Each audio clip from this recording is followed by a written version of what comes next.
यस्य सर्वे समारंभाः कामसंकल्पवर्जिताः ज्ञानाग्निदग्धकर्माणं तमाहुः पंडितं बुधाः।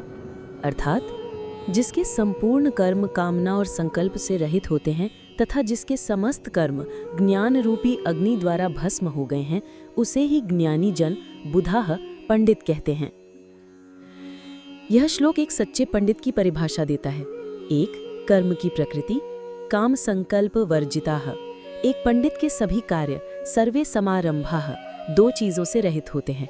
काम, कर्म के फल के रूप में तत्काल इंद्रिय सुख की इच्छा। संकल्प, भविष्य के लिए कोई स्वार्थपूर्ण योजना या उद्देश्य।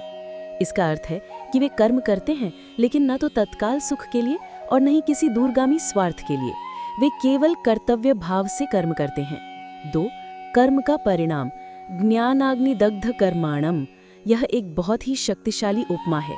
एक पंडित के कर्म ज्ञान अग्नि दग्ध हैं, यानी ज्ञान की अग्नि में जले हुए हैं।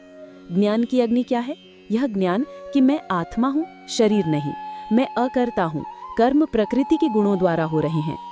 कर्मों का जलना क्या है? जैसे आग लकड़ी को जलाकर राख बना देती है और उस राख से फिर पेड़ नहीं उग सकता, उसी प्रकार ज्ञान की अग्नि कर्मों के बीज यानी कर्म फल को जला देती है।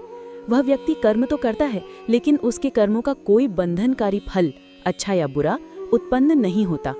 3, पंडित की परिभाषा, तमाहुः पंडितं बुधाः। अंत में कृष्ण कहते हैं कि बुधाः, वास्तव में बुद्धिमान लोग ऐसे ही व्यक्ति को पंडित कहते हैं, न कि उसे जिसने केवल शास्त्र रट लिए हों। सच्चा पंडित वह है जिसका ज्ञान उसके कर्मों में झलकता है। श्लोक का सार, सच्ची विद्वता केवल जानकारी में नहीं बल्कि रूपांतरण में है। एक सच्चा पंडित वह है जिसका आत्मज्ञान इतना शक्तिशाली है कि वह उसके सभी कर्मों को शुद्ध कर देता है, उन्हें बंधन रहित बना देता है।